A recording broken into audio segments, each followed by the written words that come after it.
one of the reasons that this is one of our favorite days of the year is that we get to take this journey through different perspectives and, even more importantly, different calls to action. So thank you. The next speaker, who I think is coming up on Zoom, Dan Leonard, is the... Hey, Dan. Can you see us? I sure can. Dan Leonard is the Executive Director of Global Patient Advocacy at UniQure. He is also one of our go-to resources at the Tremere Institute for Patient Advocacy, especially for our early stage company leaders. So, Dan, welcome. Thank you so much. And first of all, I just want to say how sorry I am that I can't be there in person today. I'm only one town away, but I have a sick child at home. So I'm very sorry I can't be there.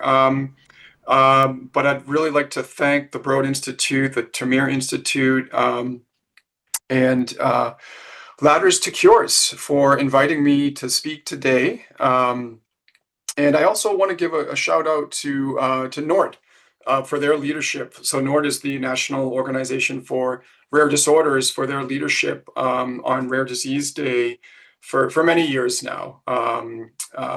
Worked with them closely when I was at Genzyme around Rare Disease Day, and just a wonderful organization, and just a shout out to them.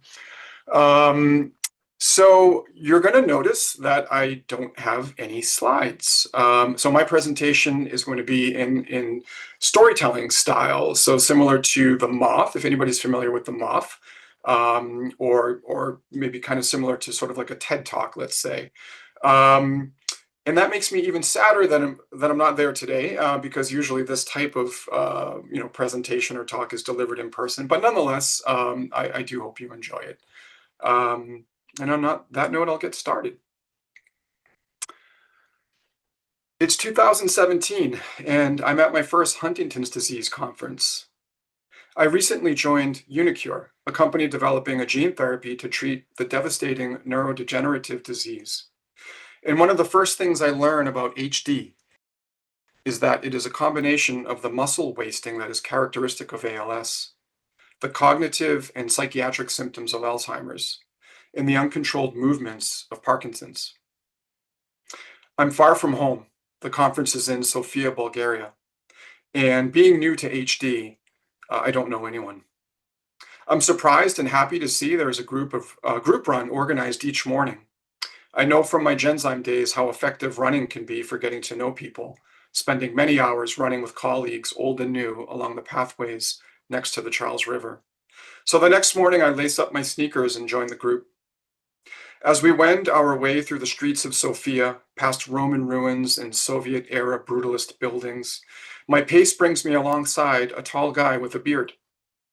We introduce ourselves as best we can through huffing breaths. He is a researcher from the Netherlands.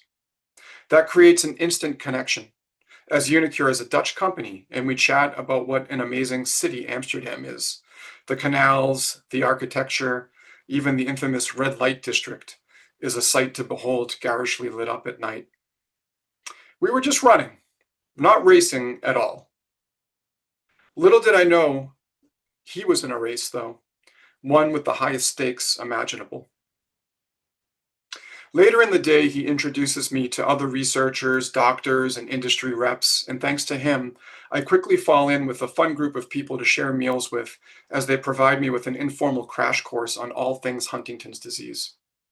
After many sessions and a few more runs, it's the last night of the conference, a dinner and a cultural performance. My new friend had left a bit early and isn't present to see me get pulled up to participate in a demonstration of traditional Bulgarian dancing, complete with an embroidered vest and a pointy black kalpak hat. I sit back down, and after some good-natured ribbing, one of my table mates refers to him. Isn't he amazing? A brilliant researcher and so incredibly brave. I can understand the brilliant part. It was clear to me in our conversations, but I don't quite understand the brave reference. I ask, and she says, "You didn't know he's gene positive?"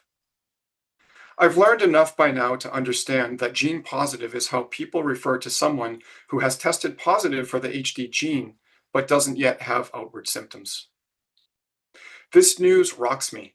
My vision swims for a moment. The unfairness of it is overwhelming. This person who seemed indefatigable on our runs, this brilliant scientist, this funny and charismatic guy, faded for a future that no one would want. Yet he never mentioned it, never betrayed a sense of despair at all.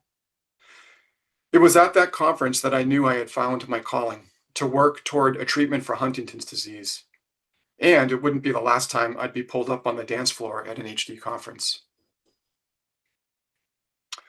Slow. Slow is one word I associate with HD. The disease progresses slowly. If your parent has HD, you have a 50-50 chance of inheriting it, and the mutated gene is present at birth. But for many people, the early symptoms don't begin until they're in their late 30s or 40s. At first, you might experience emotional dysregulation, anxiety and depression are common.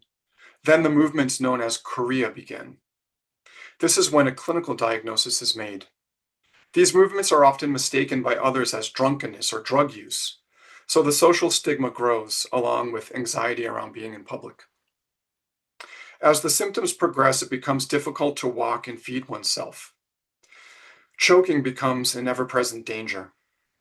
Often it is necessary to seek full-time care in a specialized home, if one is lucky enough to find space and can afford it. 10 to 15 years after the onset of symptoms, death is the devastating ending. Slow. Huntington's disease was first described by Dr. George Huntington in 1872. The gene for the HD was discovered in 1993 by the International Huntington's Disease Collaborative Research Group, a team of over 60 researchers, including Drs. James Gosella and Nancy Wexler, who identified the CAG triplet repeat mutation on chromosome 4. This remarkable group of dedicated scientists benefited from the collaboration of courageous patients in Venezuela and Colombia, where certain areas around Lake Maracaibo have prevalence rates up to 1,000 times higher than other parts of the world. Upon the discovery of the gene, the hope was that a treatment or even a cure would soon follow. Most research focused on lowering the toxic protein, an approach known as Huntington lowering. Promising programs would launch, clinical trials would be enrolled, yet time after time the trials would fail. It has been nearly 35 years since the discovery of the gene, yet there still isn't a disease-modifying therapy. Slow. UniQure's gene therapy clinical research program began years before I attended the conference in Sofia. The preclinical work needed to be rigorous and exhaustive. The investigational gene therapy is delivered directly into the brain, and safety is, of course, a concern for both UniQure and potential participants in a study. An IND is submitted in 2019, and finally in 2020, the first patient enters the clinical trial. The courage of these first people to volunteer still astounds and humbles me. After the first patient receives the investigational gene therapy, we wait for months to assess any potential safety issues. Then administer the second patient and wait.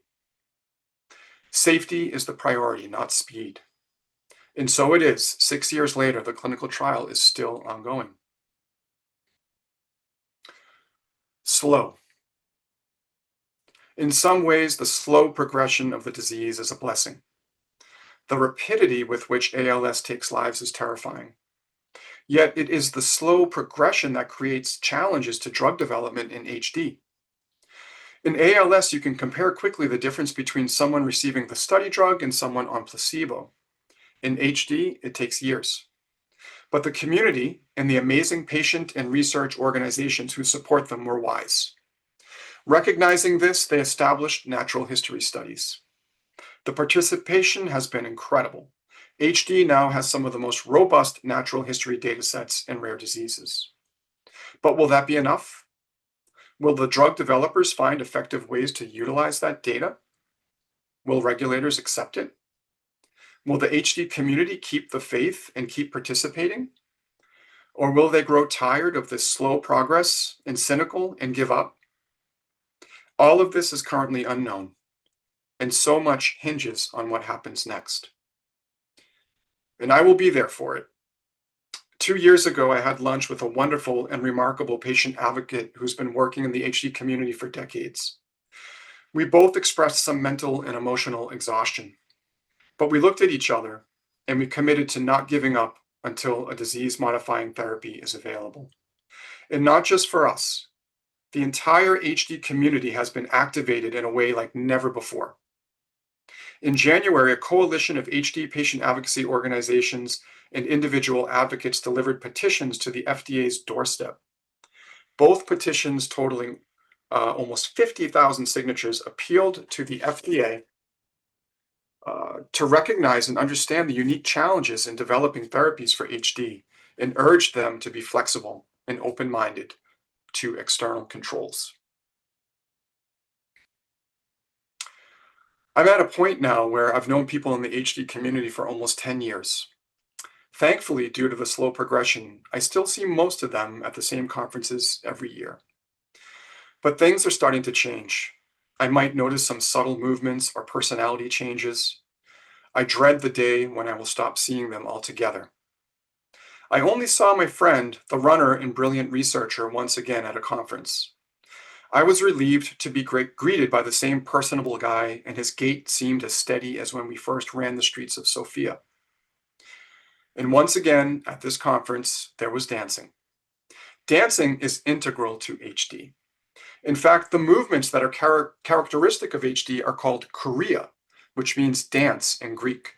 In last century, some people referred to the movements as St. Vitus's dance. When the first HD patients from South America visited the Vatican, they danced, captured in a poignant documentary called Dancing at the Vatican. If you go to a Huntington's Disease Society of America or a Help for HD conference, the last night of the conference, there is a dance party. It starts with honoring everyone who has been lost over the past year.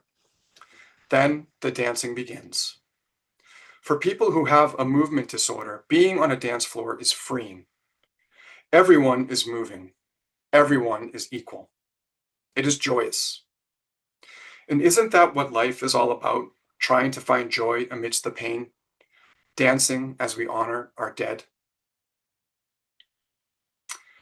When I was in grad school and going through a difficult time, I decided to take ballroom dancing lessons. Losing myself in movement brought me relief. My favorite step was swing.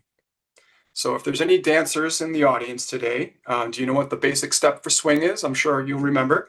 It's slow, slow, quick, quick. Slow, slow, quick, quick. We've been dancing with Huntington's disease for decades now, and we've done the slow step, and we've done the slow step. Now it's time for the quick.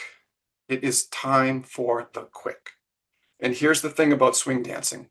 You can't do it alone. Thank you very much.